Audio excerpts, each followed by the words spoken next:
My name is Mason Drummond, and 3 months ago I thought I had the perfect marriage.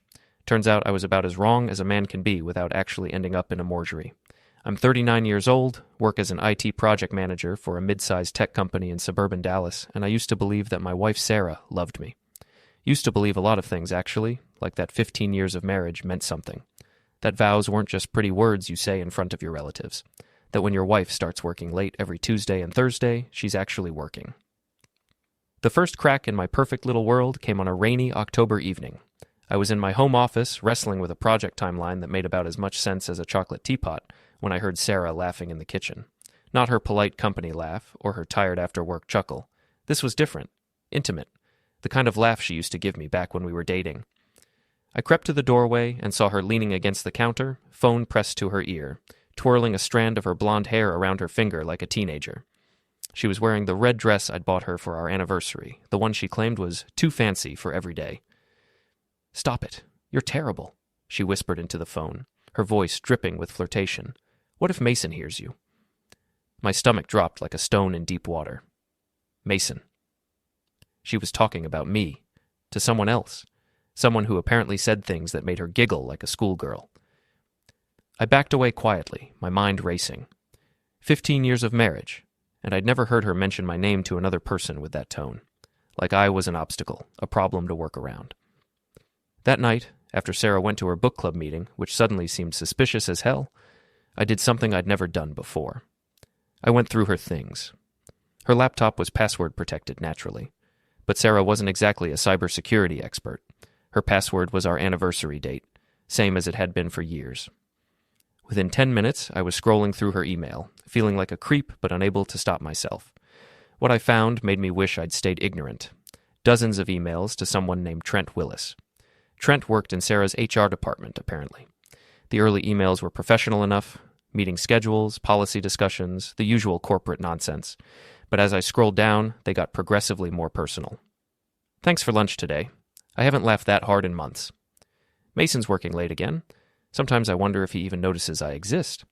You make me feel alive again. And then, from just 2 weeks ago, I can't stop thinking about yesterday. When can we meet again?" Before we dive deeper into this story, I have one small request. Please subscribe, drop a like, comment, and hit that hype button to boost this channel so more people can discover these incredible Reddit stories. I sat there in my dark office, staring at the screen, feeling like someone had reached into my chest and rearranged my internal organs. 15 years, 2 daughters, a mortgage, a life built together, brick by brick, and she was throwing it all away for some guy named Trent. The worst part? I wasn't even surprised. Deep down, I'd known something was wrong for months. Sara had become distant, critical, always finding fault with everything I did, the way I loaded the dishwasher, the shows I watched, the fact that I preferred beer to wine, little cuts day after day until I'd started to believe maybe I really was as disappointing as she made me feel. But now I knew the truth. It wasn't that I was disappointing, it was that I was in the way. I printed out the most damning emails and hid them in my office safe, then cleared the browser history. Sara came home around 11, smelling like wine and someone else's cologne. She kissed my cheek absently and went straight to bed without a word. I lay awake until dawn, staring at the ceiling, planning. The next morning, Sara was her usual self, polite, efficient, emotionally distant. She made coffee for herself, but not for me, packed lunches for our daughters Chloe and Maddie, and checked her phone constantly while pretending to read the morning news. "Working late again tonight?" I asked casually, buttering my toast. "Probably," she said without looking up. "Big project coming up. You know how it is." I knew how it was, all right. Her big project was about 6'2" with a gym membership and apparently no moral compass. Chloe, our 14-year-old, glanced between us with the sharp awareness that teenagers develop when their parents' marriage starts cracking. "Dad, can you drive me to Jessica's after school? Mom said she'd be too busy." "Of course, sweetheart." I ruffled her dark hair, so much like mine. "What about you, Maddie? Need a ride anywhere?" Our 10-year-old shook her head, focused on her cereal. Maddie was the sensitive one, the peacekeeper. She'd been quieter than usual lately, probably picking up on the tension between Sara and me. After the girls left for school, Sara gathered her things for work. She was wearing a new blouse I didn't recognize, and her makeup was more elaborate than usual, dressing up for Trent, no doubt. "Have a good day at work," I said, watching her carefully. She paused at the door, her hand on the handle. For a moment I thought she might say something real, something honest. Instead, she just nodded and left. I waited until her car disappeared around the corner, then called in sick to work. I had some research to do. Finding information about Trent Willis turned out to be embarrassingly easy. The man had no sense of privacy whatsoever. His social media profiles were wide open, full of gym selfies and pictures of expensive dinners at restaurants I couldn't afford. He was divorced, no kids, and judging by his posts, he spent most of his free time trying to impress women with his car, a red Mustang that probably cost more than my annual salary. He was also, I had to admit, exactly the type of guy Sara would find attractive. Tall, muscular, with the kind of confident smile that suggested he'd never doubted himself a day in his life. Everything I wasn't. But here's the thing about guys like Trent Willis. They're usually not as smart as they think they are, and they definitely don't expect the boring husband to fight back. I spent the rest of the day planning my next move. Sara thought she held all the cards, but she was about to learn that 15 years of marriage had taught me a few things about her weaknesses too. That evening, Sara came home 2 hours later than usual, her hair slightly mussed and her lipstick gone. She claimed she'd grabbed dinner with colleagues after work, but she couldn't meet my eyes when she said it. "How was your day?" she asked, settling onto the couch with her wine glass. "Quiet," I said. "Spent some time organizing files. You'd be amazed what you can find when you really dig through old documents." She looked up sharply. "What kind of documents?" "Oh, you know, financial records, email backups, the usual household paperwork." I kept my voice casual, but I saw her grip tighten on her wine glass. That sounds incredibly boring. Actually, it was pretty enlightening. I found some interesting patterns in our credit card statements. Lots of charges I didn't recognize. Restaurants I've never been to. Hotels booked on days when you said you were working late. The color drained from Sara's face. She set down her wine glass with a shaking hand. "Mason, I can explain." "Can you?" I leaned forward, fixing her with a stare. "Because I'd love to hear how you explain charging a romantic dinner for two to our joint credit card while I was home with the girls, thinking you were stuck in a budget meeting." She opened her mouth, then closed it. For the first time in months, Sara was speechless. "Here's what's going to happen," I said quietly. "You're going to tell me everything, who he is, how long it's been going on, and what exactly you thought was going to happen next. And then we're going to discuss how this ends." Sara's composure cracked completely.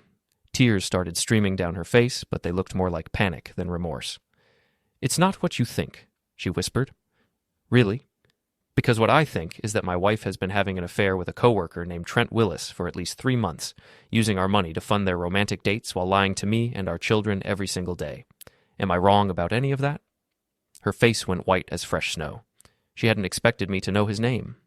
"How did you—" "Doesn't matter." I stood up, looking down at her. "What matters is what happens next. And Sara, you're not going to like what happens next." I walked out of the room, leaving her crying on the couch. But as I climbed the stairs to check on our daughters, I heard her frantically dialing her phone. "Trent, we have a problem. He knows." Phase 1 was complete. Now the real fun could begin. The next morning, Sara tried to pretend our conversation had never happened. She made coffee, packed lunches, and chatted with the girls about their school plans as if she hadn't been caught red-handed the night before, but I could see the tension in her shoulders, the way she kept glancing at me when she thought I wasn't looking.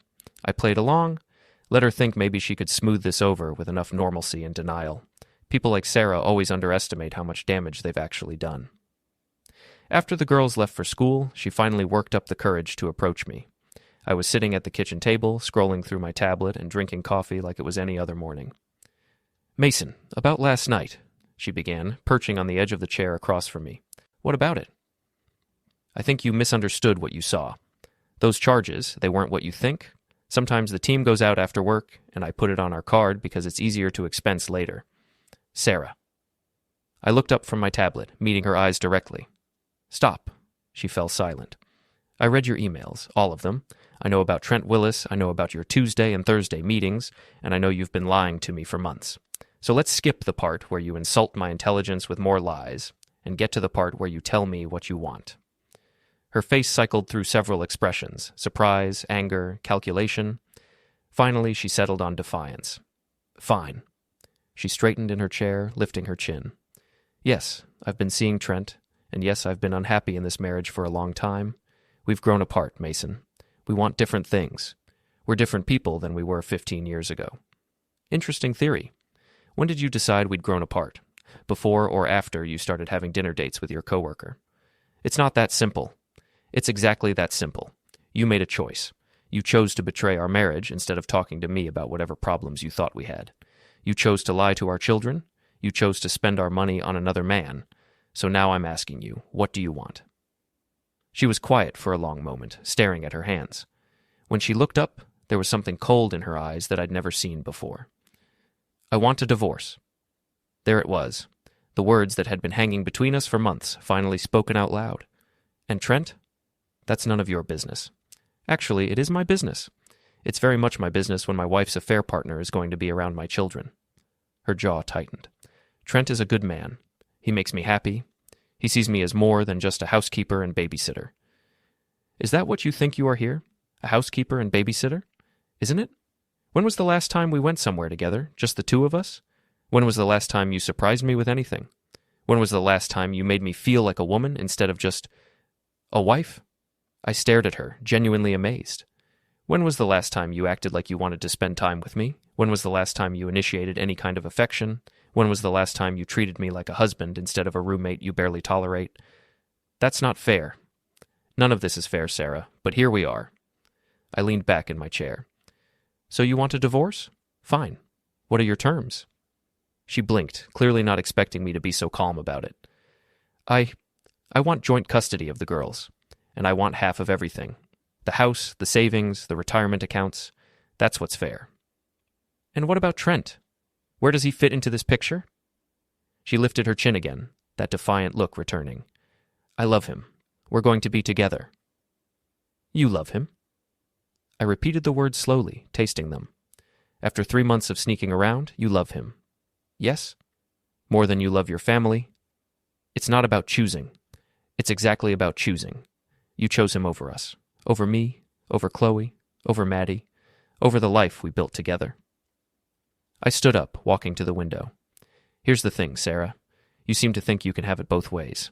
You can have your exciting new boyfriend and still get half of everything I've worked for. You can blow up our family and still be the good guy. I'm not trying to be the good guy. I'm trying to be happy. I turned back to her. At our expense. That's not... Let me ask you something. Does Trent know you're married? She hesitated just long enough to give me my answer. He knows the situation is complicated. Does he know you have 2 daughters who think their mother is working late every Tuesday and Thursday? Mason, please. Does he know you've been using your husband's money to pay for your dates with him? Her face flushed red. It's not like that. It's exactly like that. You've been stealing from our family to fund your affair, and now you want to be rewarded for it with half of everything. I shook my head. That's not how this works. What do you mean? I pulled out my phone and showed her the screen. It displayed a folder labeled Evidence, with dozens of files.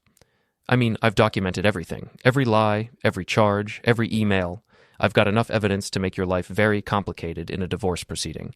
Adultery might not matter much in Texas, but financial infidelity does, and lying about it under oath definitely matters. She stared at the phone, her face going pale. You've been planning this. I've been protecting myself, something I should have started doing months ago. She stood up abruptly, her chair scraping against the floor. Fine. You want to play hardball? Let's play hardball. I'm not playing anything, Sara. I'm just not going to let you destroy our family and walk away with a reward. Our family was already destroyed. You just didn't notice. No, our family was destroyed the moment you decided Trent Willis was more important than your wedding vows. She grabbed her purse and headed for the door. I'm going to work. We'll continue this conversation later. Actually, we won't. She stopped, her hand on the doorknob. What? I said we won't continue this conversation later. We're done talking. You can't just...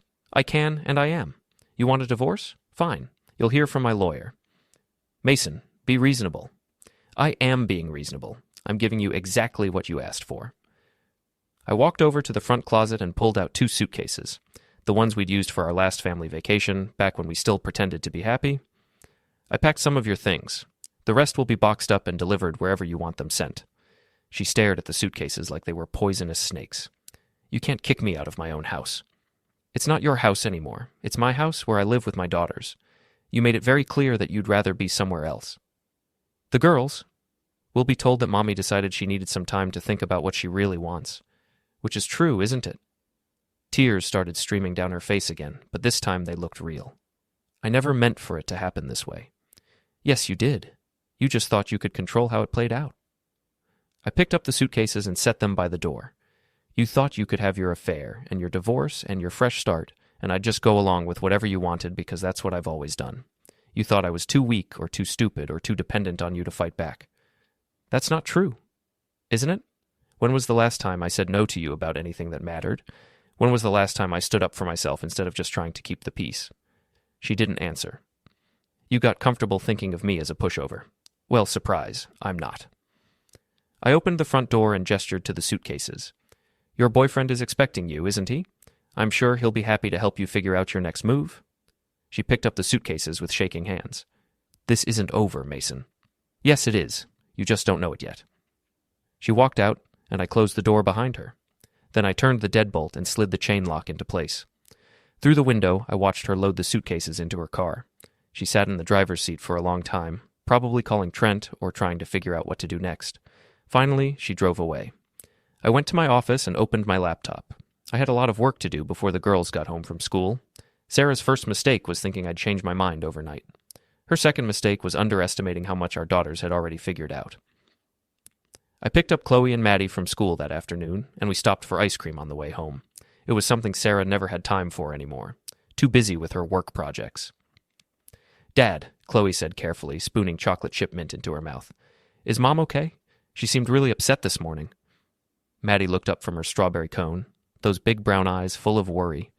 I'd been dreading this conversation, but I'd also been preparing for it. Your mom and I are having some problems right now, I said honestly. Adult problems that have nothing to do with you two. But I want you to know that no matter what happens between your mom and me, we both love you very much. Are you getting divorced? Chloe asked bluntly. At 14, she was too smart to be fooled by vague reassurances. I don't know yet. Maybe. Would that scare you? She considered this seriously. Jessica's parents got divorced last year. She said it was actually better after, because they stopped fighting all the time. You and Mom don't fight, Maddie said quietly. No, we don't fight, but we haven't been very happy together lately either. Is that why Mom's always on her phone? Chloe asked. And why she doesn't want to do family movie nights anymore? Sharp kid. Too sharp. Your mom has been distracted lately by work and other things. Other things like what? I looked at my 14-year-old daughter, so much wiser than she should have to be, and made a decision. Like a friend from work who's become very important to her. Chloe's eyes widened slightly. She was old enough to read between the lines. Oh. Yeah. Oh. We finished our ice cream in contemplative silence. When we got home, Sara's car was in the driveway. She was sitting on the front porch steps with her suitcases, looking like a lost child. When she saw us, she jumped up and ran over. Girls, I'm so glad you're home. I was worried. Mom, what are your suitcases doing outside? Maddie asked. Sara shot me a venomous look. Daddy and I had a disagreement this morning. He thinks I should stay somewhere else for a while. Why? Chloe asked, looking between us. Because your mother has decided she'd rather spend time with someone else, I said calmly. Someone from work. Sara's face went white. Mason, don't what? Don't tell them the truth? They're not stupid, Sara. They've noticed you're never here anymore. I've been working. No, you haven't. I pulled out my phone and showed her the screen. I called your office this morning. Spoke to your assistant. Very interesting conversation. Turns out you haven't worked late a single Tuesday or Thursday in the past 2 months. In fact, you've been leaving early on those days. The girls looked at their mother with growing understanding. Mom? Chloe's voice was small. Is Dad telling the truth? Sara's composure finally cracked completely. She sank down onto the porch steps and started sobbing. It's complicated, baby. You wouldn't understand. I understand that you lied to us, Chloe said, her voice harder than I'd ever heard it. I understand that you've been sneaking around and lying about where you were. Chloe, please. Is it true? Maddie asked, tears starting to roll down her cheeks. Do you have a boyfriend? Sara looked at our 10-year-old daughter, her face streaked with tears and confusion, and something inside her seemed to break. Yes, she whispered. Yes, it's true. Maddie's face crumpled. She ran to me and buried her face against my side. Chloe just stared at her mother with disappointment that looked far too mature for a 14-year-old. How could you do that to Dad? You don't understand. I understand that you cheated. I understand that you lied. And I understand that you hurt our family. Chloe's voice was shaking with anger. Jessica's mom cheated too. That's why her parents got divorced. And you know what Jessica told me?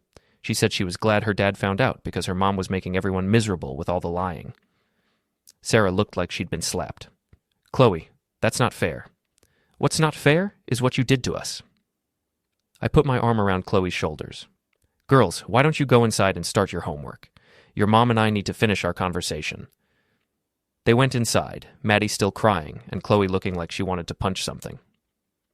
Sara and I stared at each other across the driveway. You had no right to tell them like that, she said finally. I had every right. They're my daughters, too, and they deserve to know why their mother suddenly decided she didn't want to live here anymore. I never said I didn't want to live here. You didn't have to say it. You showed it. Every day for months, you showed them that something else was more important than being their mother. That's not true, isn't it? When was the last time you helped with homework? When was the last time you asked about their day and actually listened to the answer? When was the last time you tucked Maddie in at night or had a real conversation with Chloe about anything other than chores? She opened her mouth to argue, then closed it. You checked out of this family long before you started your affair, Sara. Trent was just the excuse you used to make it official. I never meant to hurt them. But you did hurt them, and you're going to keep hurting them every day you choose him over them. It's not about choosing. It's always about choosing. Every day, every decision, every priority. And you've made your choice very clear. My phone buzzed with a text message. I glanced at it and smiled grimly. Who is it? Sara asked. My lawyer. The divorce papers are ready. Her face went pale again. Already? I told you I'd been preparing. I filed this morning, right after you left. You can't just... I can, and I did. You wanted a divorce, Sara. Congratulations. You're getting one. I pulled a thick envelope from my jacket pocket and handed it to her. What is this? Your copy of the petition. You have 30 days to respond. She opened the envelope with shaking hands and scanned the first page. You're asking for sole custody? I'm asking for primary custody with supervised visitation for you until we can establish that you're capable of putting our daughter's needs ahead of your own. That's ridiculous. Is it? You've been lying to them for months. You've been prioritizing your affair over their emotional well-being. You've been using money that should go toward their needs to fund romantic dinners with your boyfriend. How exactly does that demonstrate good parenting? I've never neglected them. You've been emotionally absent for months. They've noticed, Sara. Kids always notice. She flipped through more pages, her face getting paler with each one. You're asking for alimony? I'm asking for child support. There's a difference. And the house? Stays with me and the girls. They've been through enough upheaval. They shouldn't have to lose their home, too. This is insane. You can't just take everything. I'm not taking anything. I'm keeping what's mine and what's best for our children. You're the one who decided to throw it all away. She stood up abruptly, clutching the papers. I need to call my lawyer. You do that. And Sara? When you talk to Trent about all this, you might want to mention that his wife might be interested to know about his extracurricular activities. She froze. What wife? I pulled out my phone and showed her a Facebook profile. Trent Willis, married to Ashley Willis for 8 years, 2 young children. You didn't know? I asked innocently. How interesting. I wonder what else he forgot to mention. Sara stared at the screen like it was showing her a car accident. That's impossible. He's divorced. He told me. He lied, just like you lied to me. Funny how that works. She scrolled through the photos with shaking hands. Trent with his wife at a restaurant. Trent with his kids at a baseball game. Trent at a family barbecue just last weekend. But he said what you wanted to hear, just like you told me what you thought I wanted to hear for months. She sank back down onto the porch steps, staring at the phone. I don't understand. You don't understand because you didn't want to understand. You wanted to believe in some fantasy where you could have everything you wanted without consequences. I took my phone back and put it in my pocket. Here's a consequence for you.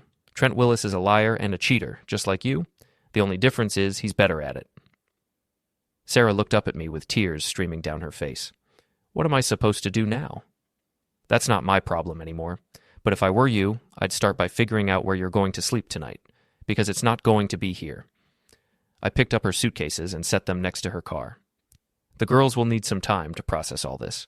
I think it's best if you give them some space for a few days. You can't keep me from seeing my own children. I'm not keeping you from anything. I'm suggesting that forcing yourself on them right now, when they're hurt and angry, might not be the best parenting choice. But then again, good parenting choices haven't exactly been your strong suit lately. She stood up slowly, like an old woman. I never wanted it to happen this way. No, you wanted it to happen the easy way. You wanted to have your affair and your divorce and your fresh start, and you wanted everyone to just accept it and move on. You wanted to blow up our family and still be the victim. I opened her car door for her. Life doesn't work that way, Sara. Actions have consequences, and you're about to learn what those consequences look like. She got in the car without another word. I watched her drive away, then went inside to check on my daughters. They were in the living room, pretending to do homework, but obviously listening to every word of our conversation. Is Mom coming back? Maddie asked quietly. Not tonight. Maybe not for a while. Good, Chloe said fiercely. I don't want to see her right now. I sat down between them on the couch and pulled them both close. It's okay to be angry. It's okay to be hurt. It's okay to be confused. What happened isn't your fault, and it doesn't mean either of us loves you any less. Will she choose him over us? Maddie asked. I thought about that question carefully. I don't know, sweetheart. I hope not. But if she does, that's her choice, and it says something about her, not about you. What if she tries to make us live with him? Chloe asked. That's not going to happen, I promise. We ordered pizza for dinner and watched a movie together, just the three of us. For the first time in months, the house felt peaceful, but I knew the peace wouldn't last. Sara wasn't going to go quietly, and Trent Willis wasn't going to appreciate having his perfect life exposed. The real war was just beginning. Sara's lawyer called me the next morning. Janet Morrison, family law specialist with a reputation for being thorough and expensive. I wasn't surprised Sara had hired her. It was exactly the kind of power move she'd think would intimidate me. Mr. Drummond, I represent Sara Drummond in your divorce proceedings. I'd like to discuss a settlement before this gets adversarial. I thought it was already adversarial when your client started having an affair. My client's personal relationships aren't relevant to the division of marital assets. Actually, they're very relevant when those relationships involved spending marital assets on another person without spousal consent. There was a pause. Sara hadn't told her lawyer about the financial infidelity. Interesting. Perhaps we could meet in person to discuss the details. I'm sure we'll have plenty of opportunities to discuss details. My lawyer will be in touch. I hung up and immediately called my own attorney, David Chen. We'd gone to college together, and he specialized in exactly the kind of messy divorce Sara was about to experience. Mason, I got your documents. This is pretty cut and dried. She doesn't have much leverage. She thinks she does. She hired Janet Morrison. Morrison's good, but she can't work miracles. Your wife made some very poor choices, and you documented them well. The financial stuff alone is going to hurt her case significantly. What about custody? With the evidence you've provided, I'd say you have an excellent chance of getting primary custody. The girls are old enough that their preferences will carry weight, and based on your notes, they're not happy with their mother right now. They're not? Chloe barely spoke to her yesterday, and Maddie cried herself to sleep. That's unfortunate, but it supports our case. The court's primary concern is the children's best interests. Good. What's our next move? I file our response to any settlement offers, and we wait for her to make the first mistake. She's already made plenty of mistakes. I mean legal mistakes. Right now, she's probably panicking and making emotional decisions. Emotional decisions lead to tactical errors. He was right, Sara called that afternoon, crying and begging me to reconsider. Mason, please, we can work this out. We don't need lawyers and courts and all this ugliness. We needed to work it out before you started lying and cheating. It's too late now. It's not too late. I made a mistake, but we can fix this. What about Trent? There was a long pause. I'm not seeing him anymore. Really? Since when? Since I found out he lied to me too. I almost felt sorry for her. Almost. So now that your affair partner turned out to be a fraud, you want your backup plan back? It's not like that? It's exactly like that. You wanted to trade up, and when that didn't work out, you decided maybe your old life wasn't so bad after all. I love you, Mason. I know I screwed up, but I love you. No, you don't. You love the security I represent. You love having someone to fall back on when your exciting new life doesn't work out. But you don't love me. That's not true. When was the last time you told me you loved me and meant it? When was the last time you looked at me like you were happy to see me? When was the last time you treated me like someone you wanted to be with instead of someone you were stuck with? She couldn't answer. You checked out of this marriage months ago, Sara. The only reason you want back in now is because you're scared of being alone. I'm scared of losing my family. You already lost your family. You threw it away for a man who was using you exactly the same way you were using me. Please, Mason, give me another chance. I gave you 15 years of chances. I'm done. I hung up and blocked her number, but Sara wasn't done trying. She showed up at the girls' school the next day, trying to pick them up early. The office called me immediately. I'd already put them on alert about the custody situation. Mr. Drummond? Mrs. Drummond is here asking to take the girls home. She seems upset. Don't release them to her. I'll be right there. I arrived to find Sara in the principal's office, arguing with Mrs. Patterson about her parental rights. They're my children. You can't keep me from taking them. Actually, we can, Mrs. Patterson said calmly. Mr. Drummond provided us with documentation showing that custody is currently in dispute. Until that's resolved, we're following his instructions as the custodial parent. Sara turned when she saw me, her face streaked with tears and mascara. Mason, please. I just want to talk to them. You can talk to them during your supervised visitation. Once the court sets that up. Supervised visitation? They're my daughters. They're our daughters, and right now they don't want to see you. Forcing the issue isn't going to help your case. Mrs. Patterson cleared her throat diplomatically. Perhaps this conversation would be better continued elsewhere. Sara followed me out to the parking lot, still pleading. This is insane. You're poisoning them against me. I'm not poisoning them against anyone. They're old enough to understand what you did, and they're reacting accordingly. They'll forgive me. Kids are resilient. Maybe they will, but forgiveness isn't the same as trust, and trust isn't the same as wanting you in their lives. You can't keep them from me forever. I'm not keeping them from you. I'm protecting them from more emotional damage while you figure out whether being their mother is actually important to you. Of course it's important to me. Is it? Because when you had to choose between your family and Trent Willis, you chose Trent. When you had to choose between your children's emotional well-being and your own selfish desires, you chose yourself. Why should they believe that's changed? She stared at me like I was speaking a foreign language. I made a mistake. You made a series of deliberate choices over a period of months. Those weren't mistakes, Sara. They were decisions. People can change. Can they? Because 2 days ago you were telling me how much you loved him and how unhappy you were in our marriage. Now suddenly you love me again and want to save our family? Which version is the real you? She opened her mouth to answer, then closed it. The real you is the woman who spent 3 months lying to her children so she could sneak around with a married man. The real you is the woman who was willing to destroy her family for someone she barely knew. That's who you are, Sara. Own it. I walked away, leaving her standing in the school parking lot.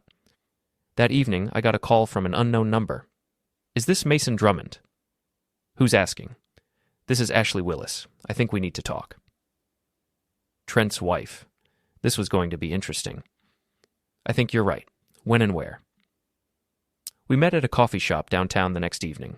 Ashley Willis was a small, pretty woman with tired eyes and the look of someone who'd been holding things together through sheer willpower.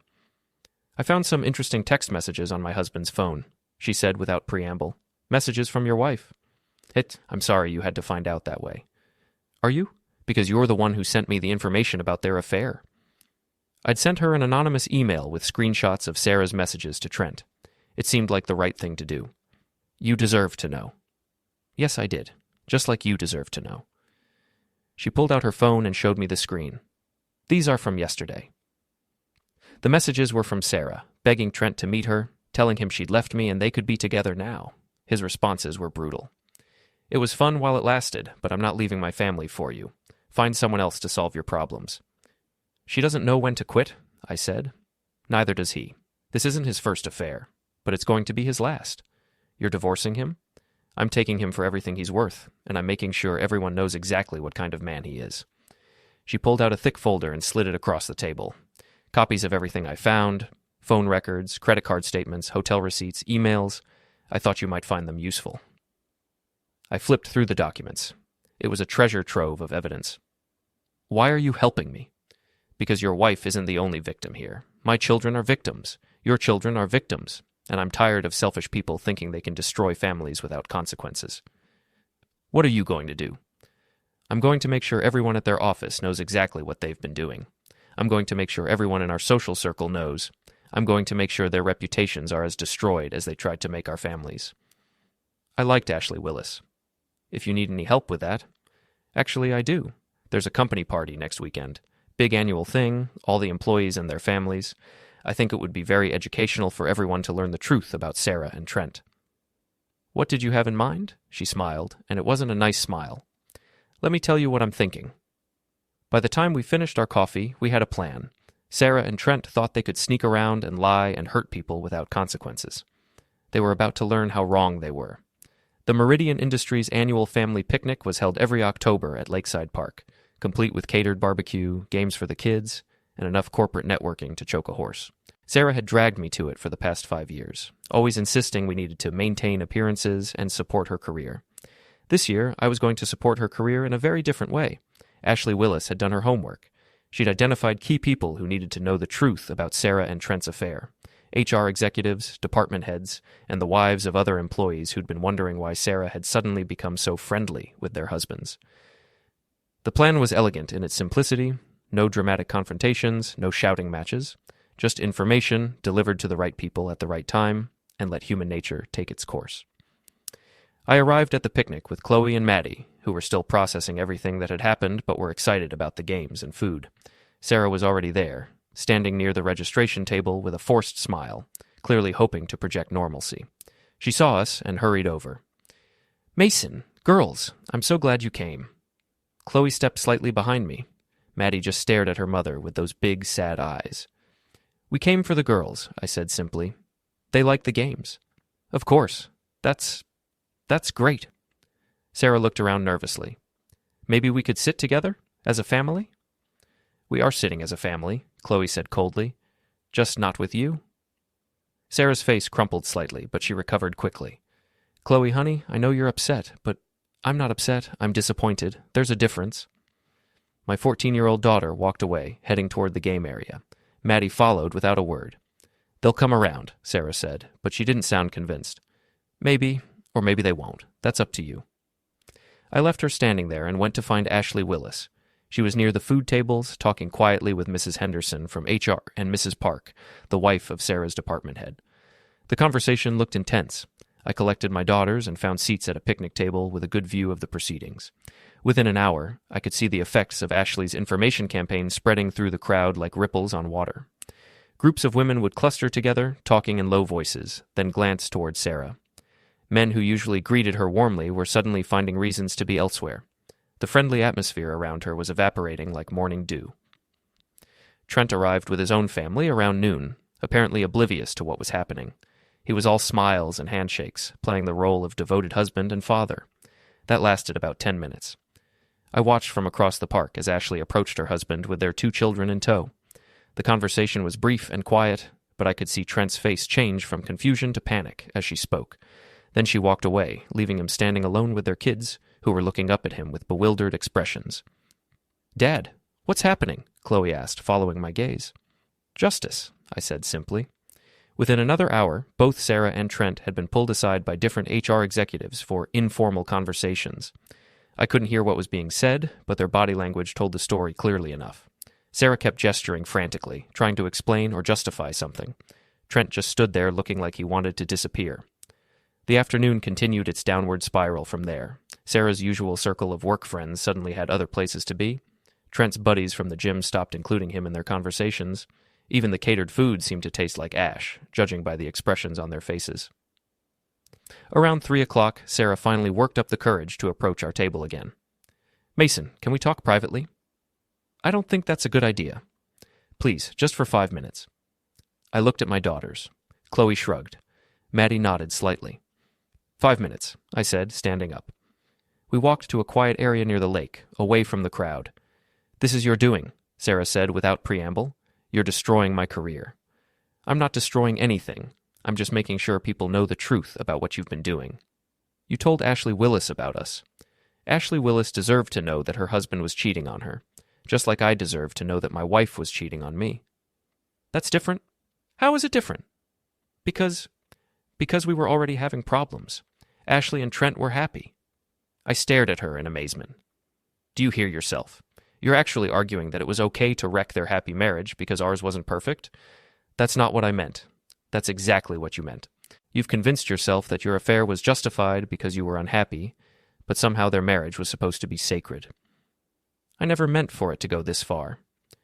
You never meant to get caught. There's a difference." She looked around at the picnic, where people were still talking in small groups and shooting glances in our direction. Everyone's staring at me.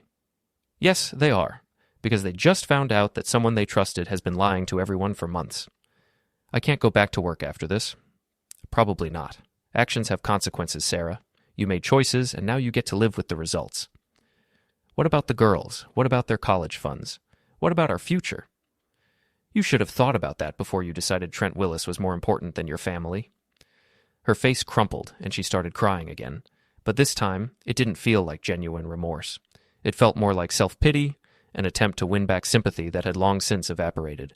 She wiped at her eyes, but the tears just wouldn't stop. "I don't know what to do," she whispered, her voice thick with emotion. "That's not my problem anymore. Please, Mason, help me figure this out." I looked at the woman I'd been married to for 15 years, the woman who had shared my bed, raised our children, and promised to love me through the good and the bad. But as I stared at her, I felt absolutely nothing. No anger, no sadness, just emptiness. "You're on your own, Sara, just like you wanted to be." With that, I turned and walked back to my daughters, leaving her sobbing by the lake. The weight of the moment didn't hit me. I was done. I had given everything to a marriage that wasn't real anymore, and the truth was, I was relieved to be walking away from it. We stayed for another hour, long enough for the girls to finish the games they wanted to play and to eat some surprisingly good barbecue. As we were getting ready to leave, Ashley Willis walked up to our table. "Mr. Drummond," she said, her voice a little unsure but grateful. "I wanted to thank you." "For what?" I asked, surprised. "For helping me see the truth, and for helping me do something about it." I raised an eyebrow. "What's going to happen now?" "Trent's been suspended pending investigation," she explained. "Apparently using company resources for personal affairs violates several policies, and I filed for divorce this morning." "I'm sorry it came to this." "I'm not," she replied, shaking her head. "I'm sorry it took so long." She glanced at Chloe and Maddie, who had been listening intently to our conversation. "Girls, I want you to know that what your parents are going through isn't your fault. Sometimes adults make bad choices, and other adults have to clean up the mess." "We know?" Chloe said solemnly, her eyes serious beyond her years. "Dad explained it to us." Ashley gave me a quick glance, and I nodded at her. It was hard to explain, but I'd done my best to protect them from the worst of it. "Your dad seems like a good man," Ashley said, smiling gently. "You're lucky to have him." "We know that too," Maddie said quietly, looking up at me with a sense of quiet pride in her eyes. The conversation settled into a comfortable silence after that. The day had unfolded in ways I hadn't expected, but the finality of it all was clear now. Ashley was taking control of her life. Sara was dealing with the consequences of her actions. And I was finally free of the weight I'd been carrying for far too long. As we made our way to the car, I felt a sense of peace settle over me, a peace I hadn't known in years. I wasn't the one who had fallen short, I wasn't the one who had betrayed, and in the end, that was enough.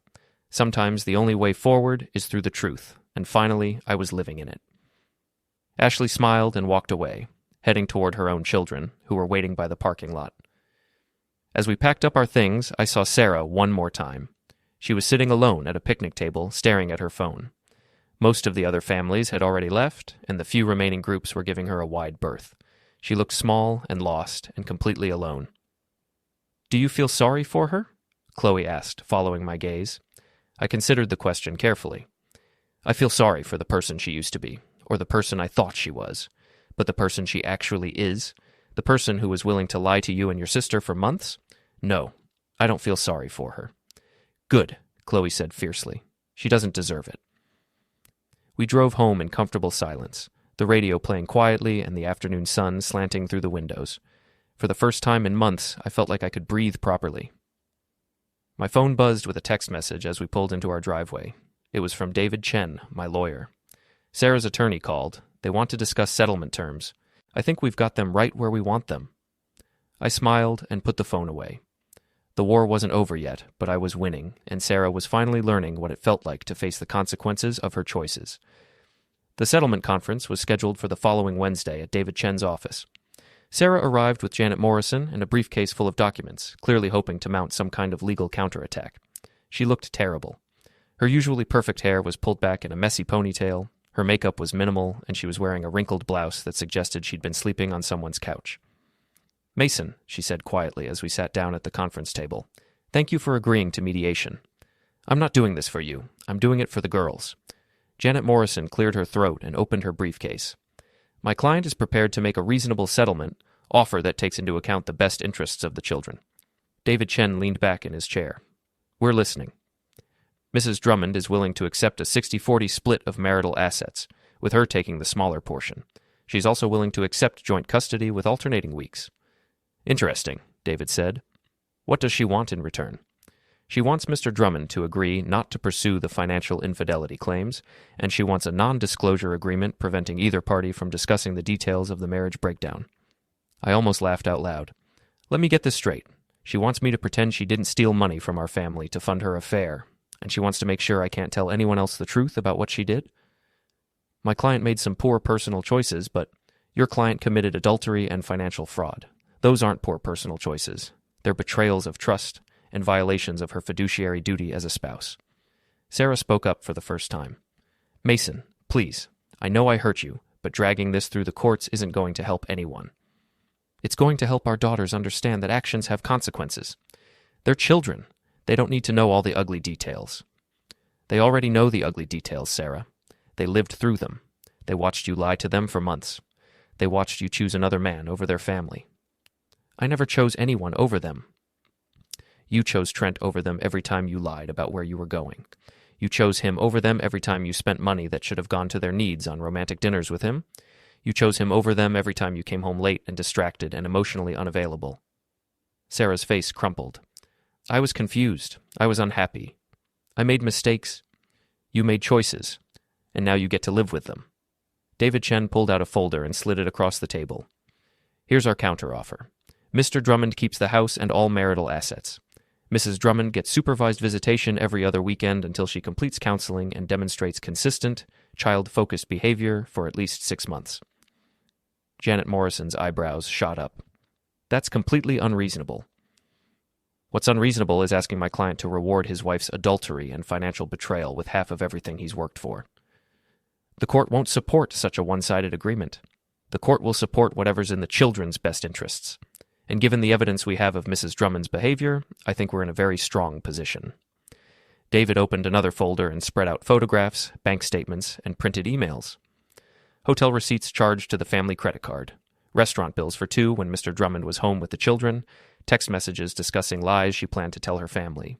Phone records showing hundreds of calls and messages to Mr. Willis during times when she claimed to be working. Sara stared at the evidence spread across the table like it was a crime scene, which, in a way, it was.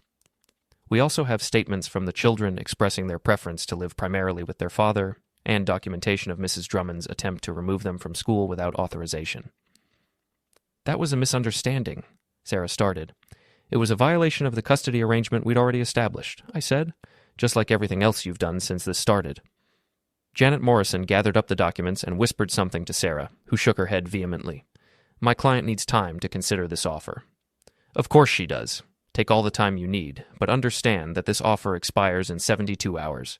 After that, we go to court and let a judge decide. And if we go to court? Sara asked quietly. If we go to court, all of this becomes public record. Every email, every lie, every dollar you spent on your affair. Is that really what you want? Sara looked like she was going to be sick. I need to think about this. Think fast, I said, standing up, because I'm done negotiating. I walked out of the conference room, leaving Sara and her lawyer to contemplate their very limited options. David caught up with me in the hallway. That went well. I think she'll take the deal. And if she doesn't? Then we destroy her in court.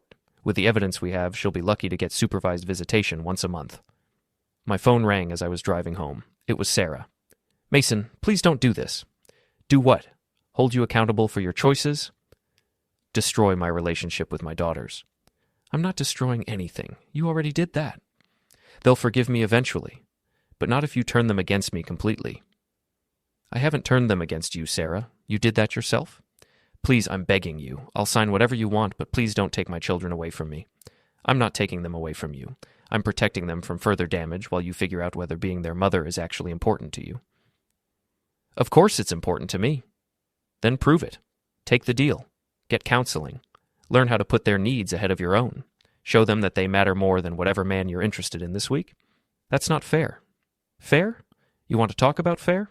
Is it fair that Chloe has trust issues because her mother lied to her for months?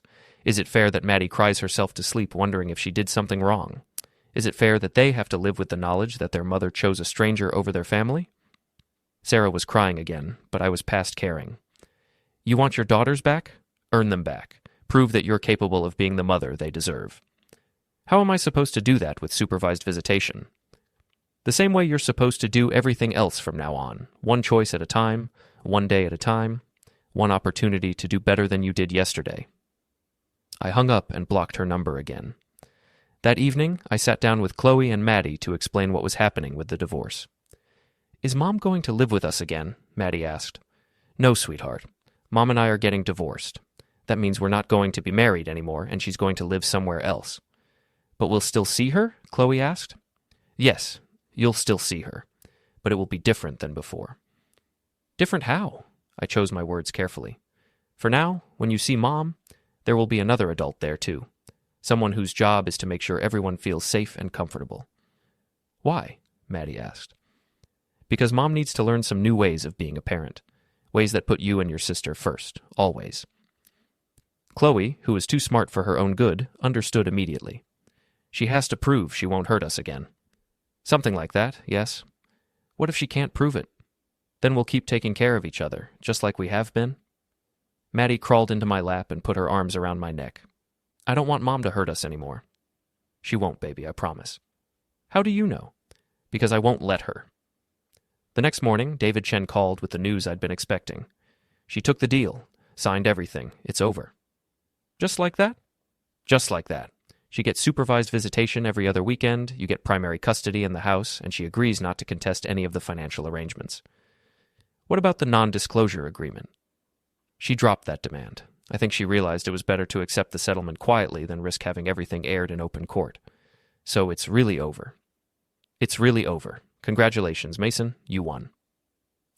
I hung up the phone and looked around my kitchen, in my house, where my daughters would grow up safe and loved and free from the chaos their mother had created.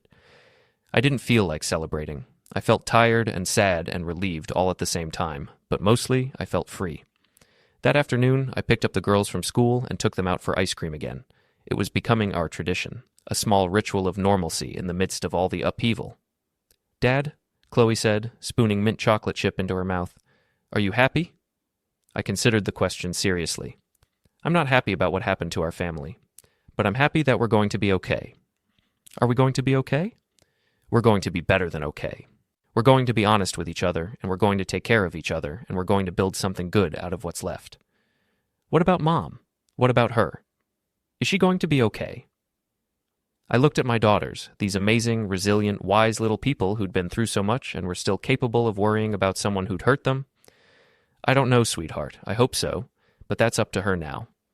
"I hope so too," Maddie said quietly, "even though she hurt us. That's very grown up of you, baby." "Dad?" Chloe said. "Yeah? Thank you for protecting us. Thank you for being worth protecting." We finished our ice cream and drove home through the golden October afternoon, the radio playing softly and the future stretching out ahead of us like an open road. Sara had drawn first, but I had finished it, and we were going to be just fine.